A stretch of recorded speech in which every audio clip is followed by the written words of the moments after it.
of the Knit Kind podcast and Grapefruit Gardenia designs.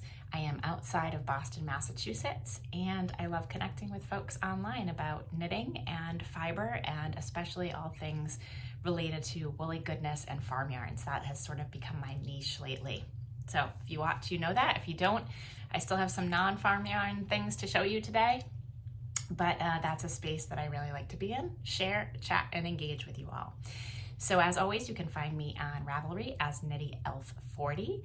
And if you do like this video, please like, subscribe, share, help other people find us so that we can get a continued group growing of like-minded folks who really just benefit a lot from interacting with each other, especially in the crazy world we're in right now, which sometimes I acknowledge, sometimes I don't, but know that I am always thinking about it and always thinking about you, and however that is affecting you right now. This is a space to sometimes forget about it a little bit, but also not be oblivious to it. So we do talk about some things here, and we try to do it in a way that respects everyone's viewpoints and is productive and gives people things to talk about and come together. Okay, so let's start today with a few finished objects. One, I have a finished spin, which has now been finished and dried. I gave it some thwacks and I got it caught on something, so it doesn't look quite as probably nice as it would have if I didn't get it caught on those. But this is the, I think it was Windy Ridge Farm fiber that I got. It is a Teeswater blend, and I got it at the Farm Fiber Days in Wayland. So I haven't made it into a skein yet, but do a little impromptu one right here, and you can see, hopefully I can get some light on there and just see the really pretty blue color to it. It feels nice. I obviously haven't knit with it yet, but that is my finished spin. And then I have, well, I'm wearing a finished object, and actually there's one behind me too. That's just a little sneak peek. We're not gonna talk about that one too much today. But I am wearing a finished object that I'm gonna talk more about in a minute. That's gonna be the focus of this podcast primarily. And then I will show you my other work in progress, which you've seen before. This is my Seaglass Cardigan, a woolen pine design, being knit with a hedgehog fiber as the main color that's in every row. And so far, primarily minis and leftovers from So Happy Jane, who is an independent dyer in Idaho. And it is a superwash yarn. And what's interesting about this, you can kind of see how the colors are coming together. At some point we'll talk about these, all of these ends, which you do not have to weave in, but I am retying my knots. You can see the inside, which actually I think the inside looks kind of cool. And it's all 1x1 color work. It is raglan shaping, and then it will have a collar and trim added at the end in long sleeves or 3/4 sleeves or whatever I decide on. I am a few inches past the splitting for the sleeves. It's really enjoyable to pick up between my other projects, especially when they are my own designs, because it's like a palette cleanser for me. I don't have to have a whole lot memorized here. It's 1x1 color work.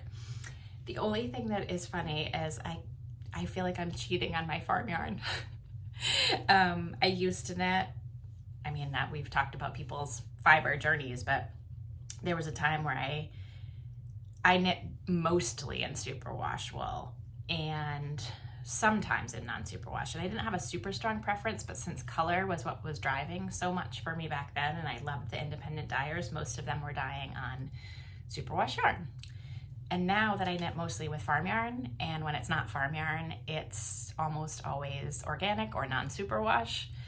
Now it just has such a different feel to me, but the colors still do make me happy. I have all of this in my stash. I'm not going out and buying new yarn, so it also feels really good to be using stash yarn and to be trying a pattern from a designer I have not knit a pattern from before. And I am wearing what is now named the Mending Fences cowl. She thought it looked a little bit like fences. And so it did capture some of the essence of what I was going with this design. There's a few things at play. One is the color. I was initially drawn to this yarn for the color. And right now, purple to me is just playing on that idea of how divided our country is by political party, which are red and blue, and that really when it comes down to it, if you analyzed what we all care about and issues and values and other things, we're really a lot more purple than we acknowledge. So the purple did play into it a little bit there. And the fact that it's mending fences, and that is a lot of what we need to do in our country, between people, between neighbors, between states, and it's not what we're doing. You know, that whole concept of having more unity in a very imperfect world, but finding places we can come together, it all lent itself. So I went round and round with a few different names and ended up coming back to Mending Fences. And if you can see the design, this is another slip stitch design. So in terms of how that is qualified in the Ravelry database, it's called mosaic because it's one yarn, one color per row. But probably purists would say it's a slip stitch design and not a mosaic because there is a slight difference between the two of those. So it is a slip stitch or mosaic design of color work. And as you can see in the pattern here, some of the elongated stitches cross the other colors. So this is actually a 3-color design, but I have my 2 contrast colors are 2 purples. It is a sort of a lilac purple here that has a real iridescence to it, which I'll also talk about when I talk about the yarn, and a deep purple, which also has some of that iridescence, but not quite as much as the light purple, which is just like, they both glow, but this one, if you know what I mean, it's like an iridescence. And then my main color, which is a gray. And so held like this, you can see the difference between all of them. But of course, when they're close up, the gray and the lilac are much closer, which is why at first glance you might think that this is only 2 colors, but it is 3. So that's a little bit about the title and the color. And the other thing is the construction of this piece. So you can see, as I'm wearing it, that it's over my shoulders. And if I turn around, hopefully you can see that as I'm turned around, it is over my back and up high in the back of my neck. And the way I'm wearing it, I have it folded in a little bit. But the construction of this is incredibly easy. It is a long rectangle. You cast on, you do a setup row or 2, you work in pattern for the length of the rectangle, you do another setup row or 2 at the very end, and you do an I-cord bind off, which is this dark purple here. And what you end up doing, the way you get this shape, I have a video that I'll maybe even post at the same time I post this. If not, I'll post it before the pattern comes out. And what you do is you take that rectangle, turn it on itself, and do a seam. So it's just this little sections that's seamed, one of the ends to one of the selvage edges, and it creates a piece that you just pop over your head, and you don't have to fiddle with, you don't have to use a shawl pin, you don't have to figure out how to tie or wrap, it's just gonna sit here. And I like this for a couple of reasons.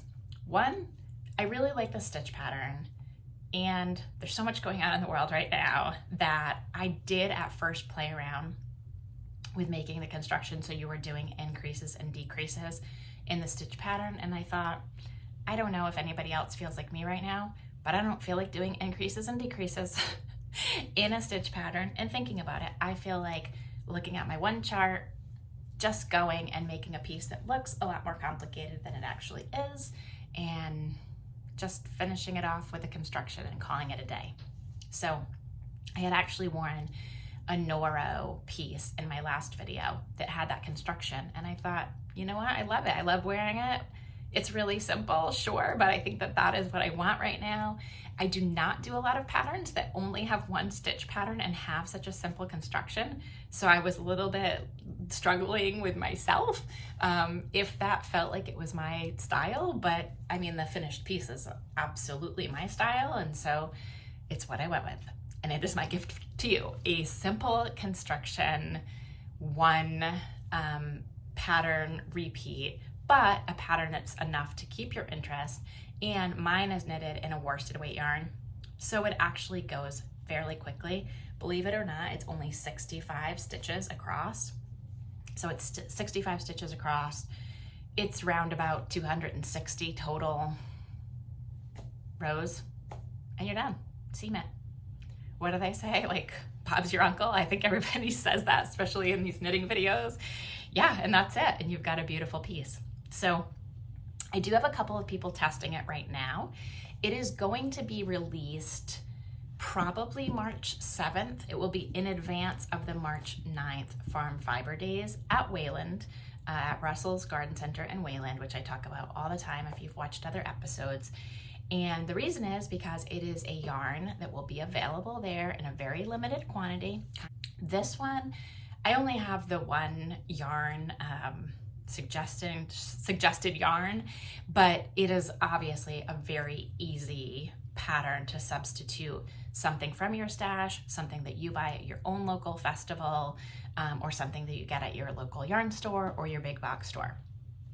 What I want to focus though on is talking to you about why I matched this stitch pattern with this yarn and how it all fits together. So if you've stuck with me this long, this is a little longer of an introduction than I was planning. But let me tell you about this yarn. This is from Ashford Heights Farm in Adams, Massachusetts. And this is the part that's really important. It's a longwool.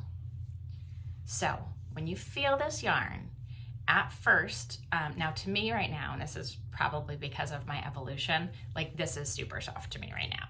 But when I first felt this, and I actually recorded about a year ago a podcast right after I had bought it, talking about all different kinds of wool. And I remember kind of going like this and going, well, I'm not sure if I could wear it right next to my skin, and I totally can now. Whether, again, that's just kind of my evolution, or I don't know. This is obviously washed and blocked, so it's next to my skin and I have no problem with it at all whatsoever. But a long wool definitely feels more rustic than, for example, this one. This is also a farm yarn, but it's a merino. It is, let me tell you a little bit more about it. And I've been in touch with Teresa, who is the shepherd at the farm, and had her answer some questions rather than me just speculating on why she made certain decisions. So her long wool, she has two breeds. She has Gotland, which is this natural gray. And Gotland's natural gray shades are gorgeous. But she has Gotland and she has Leicester Longwool. The Leicester Longwool offers a white yarn that she can dye on. So actually, of these three, some of them are Gotland. This is pure Gotland. And some of them are, like this dark lilac is 80% Gotland and 20% merino. And it is dyed, obviously. And then the lighter lilac is Leicester Longwool blended with merino. The 80-20, I believe, is the proportion of this as well. So a couple things. You might be saying, why the 20% merino? Well, from a very practical point of view, it comes because when she sends off her fleece and it goes to the mill for processing, if they cannot run it as pure longwool, pure Leicester Longwool, or pure Gotland, they will call her up and find out what she wants to do. Do you want to blend it? And here's what your options are for blending it. And then we can get it to go through our mill equipment. Or do you want to have it back? And it just doesn't financially make sense for a farmer in most cases, unless they have their heart set on something, to take it back and try again with another mill. So in these cases, it's a 20% merino blended in. Now, what that means for you is maybe you find this easier to wear next to your skin than a pure Gotland. And so it's not necessarily a good or a bad thing, it just is. And depending on what mill it's at and how the equipment's running, it could be anything. I mean, I'm not an expert. I have just heard enough people talk about it. You know, it could be that sometimes they can get it to go through and sometimes they can't. And maybe there's a slight difference with that particular shearing in terms of the length or the luster. Or maybe there's even things going on with humidity in the mill. I think there are so many factors, and who's working the equipment. And so they have to make decisions. So these two have the 20% merino added to them. And then for you as the knitter at the end, maybe that means a little bit of softness, and maybe it's a happy coincidence or accident for everyone. And so what else about these? Well, these are all 3-ply. I always like a 3-ply yarn. I don't know that in this particular design it would make a huge difference, but I do like the way it makes the stitches look. And I want to tell you a little bit again about why I matched this together. Well, I had picked these up last year and I swatched with them last spring. And I remember swatching in stockinette and swatching in garter. And I far preferred the garter stitch. And I think some of that was when you picture, maybe I can insert a picture. When you picture a Gotland sheep or a Leicester Longwool, which I can't picture as much, but you know, I could picture that beautiful gray and like the curly locks. And I think I saw that in the garter stitch as opposed to in the stockinette stitch. So that was just where I was coming from with it. I saw that. That was my preference. There was nothing wrong with the stockinette stitch, but I really liked the garter stitch. And so I wasn't sure what I wanted to do. I did a whole bunch of designs this summer. I have more that I want to design than time to design them. So I actually revisited these the night of the election results. Maybe it was because I pulled out that purple. I don't know.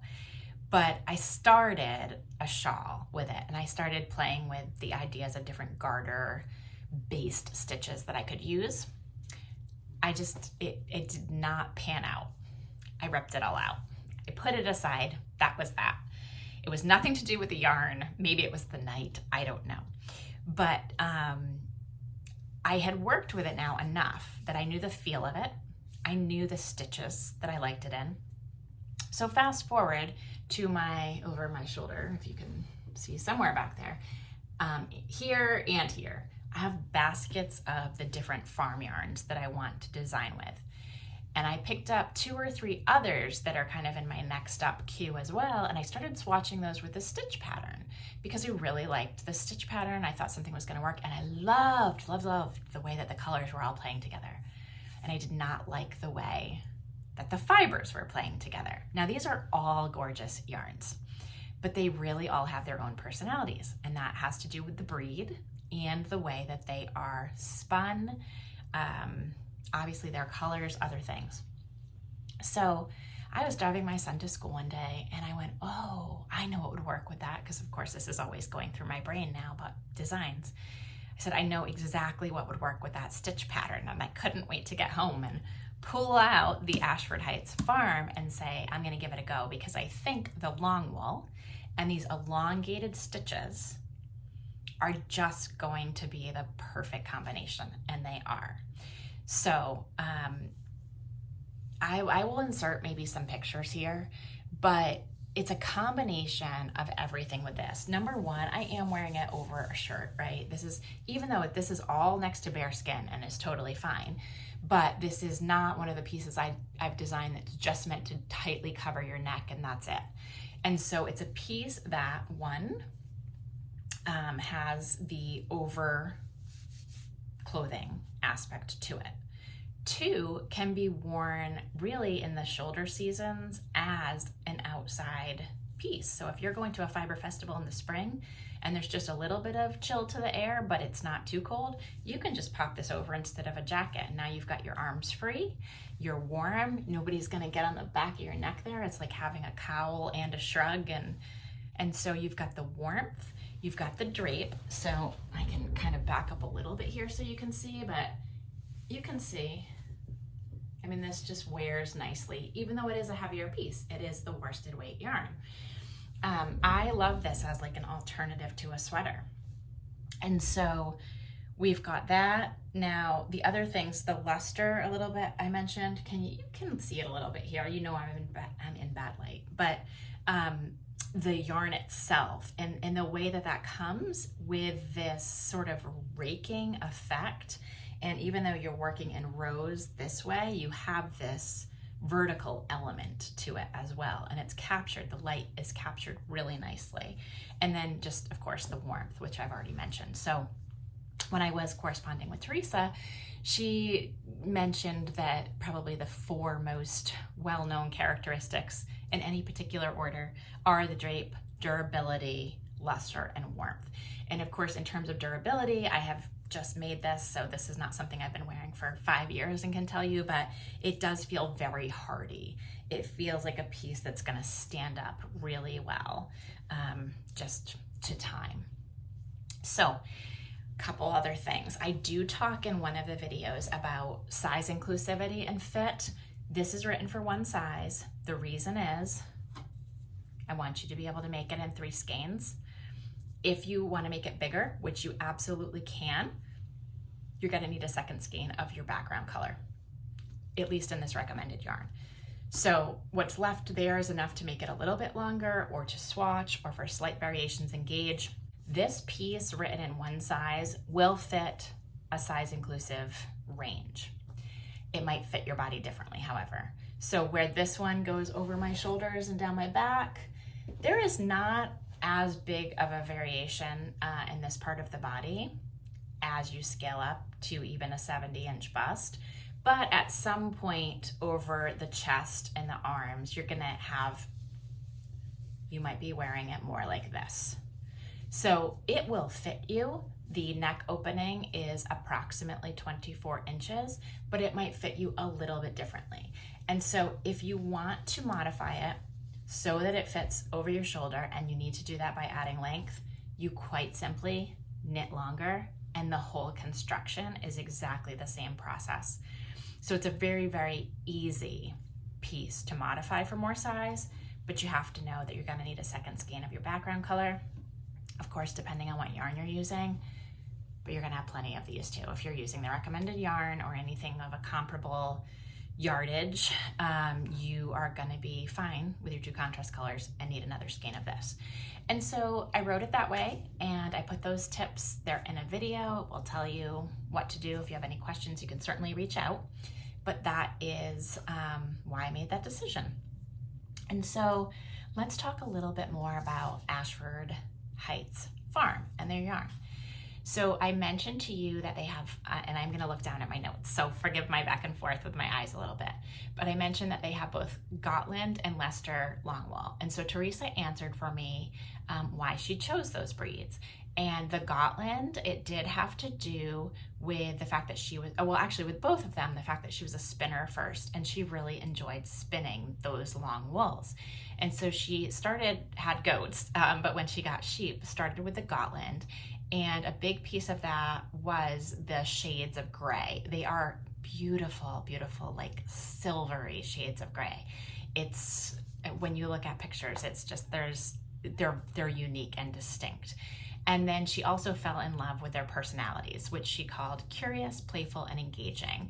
And she said, but they're a little less mischievous than goats. So similar in their personality to goats, but maybe a little bit less of a parenting headache. And then when she added the Leicester Longwool, by adding some white sheep, it gave her the opportunity to be able to dye. So, you know, dyeing beautiful colors that you need a white base for as opposed to a gray base for. You can dye over a gray yarn. You're just gonna get a deeper shade. And so the other piece about adding the Leicester Longwool is that they are an endangered heritage breed. And so by adding them to the flock, she could be helping that breed survive as well. So in terms of 2-ply versus 3-ply, she said that she has just found that a lot of knitters do prefer the 3-ply. I'd be curious to talk with people as well. I love a 3-ply for a lot of reasons. I think it's really, really versatile. One of the reasons a lot of people like a 3-ply or 3 or more ply has to do with knitting cables. So I'd be curious, because this would not, like a long wool in general, would not be the first thing I would go to for cables. But I'm not a huge cable knitter. And so I could picture it for like traveling stitches, like traveling cables a little bit more so, as opposed to kind of the really plump ones. But it would be interesting to compare a 2-ply and a 3-ply long wool too, and really see how much of a difference does that make. Because where you already have that long wool that is, I'm trying to think of what, like, you might think of this, like if I just give this a tug, it's not going to have that poof, that spring back that a lot of like a medium wool or sometimes a short wool but would have. It's like more, I don't want, ropey is going to give you the wrong impression, and so I've been trying to not say that, but from like a pure layman's term, it's more like that than a bouncy yarn, and that's why it's so well suited to this stitch pattern. So see how it all comes together. This is why I have really enjoyed diving into breed specific yarns and designing with them, and then coming up with patterns to share with you that you can always knit in any yarn you want. And a swatch is going to tell you kind of what it's going to be like. Of course, it's different when it's in a whole piece. But what I want to tell you about this piece is if you want to try a long wool, this is a really, really great pattern for it. So, or you like this pattern and you don't know what yarn you're going to use, go out there and try a long wool, because this is a unique opportunity for something that's designed specifically for the characteristics of that wool in the fabric and pairing it together. And I'm kind of thinking along those lines for doing more designs that are almost like a wool tasting, like a breed specific tasting of how do I match them up and why. And some are better suited to substitution than others, but this is a really great opportunity if you want to try a heritage breed long wool, or not, but just another long wool, to give it a whirl with a pattern that was designed specifically for it. So let's see. The other thing about it, in addition to the plies, is when you're producing a yarn, you either have it woolen spun, worsted spun, or semi-woolen or semi-worsted.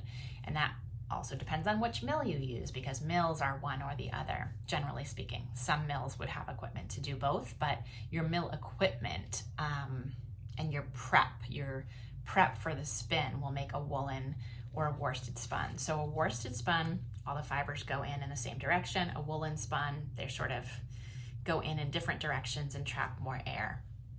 And so when I asked that question, she also explained that long wools are generally not well suited to being woolen spun because of their characteristics. They sort of have that sleek characteristic already.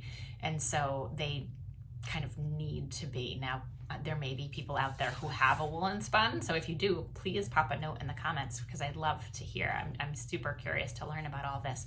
But it sounds like, generally speaking, you're going to find most of your long wools as worsted spun yarns. These were spun by Blue Mountain Fiber Mill, which has now closed. Part of the reason for that is they did have expertise in spinning long wool. So, again, these are things we don't always think about until we do deep dives into knitting and to yarn production. I think the other thing I didn't mention is that the current flock size at Ashford Heights Farm is 59 sheep, and they are expecting about 40 to 45 lambs this spring. So that's a little bit. I'd love to maybe interview Teresa sometime. I think that those are really fun conversations to have, because things come up when you're talking live that you don't necessarily think of when you're exchanging emails.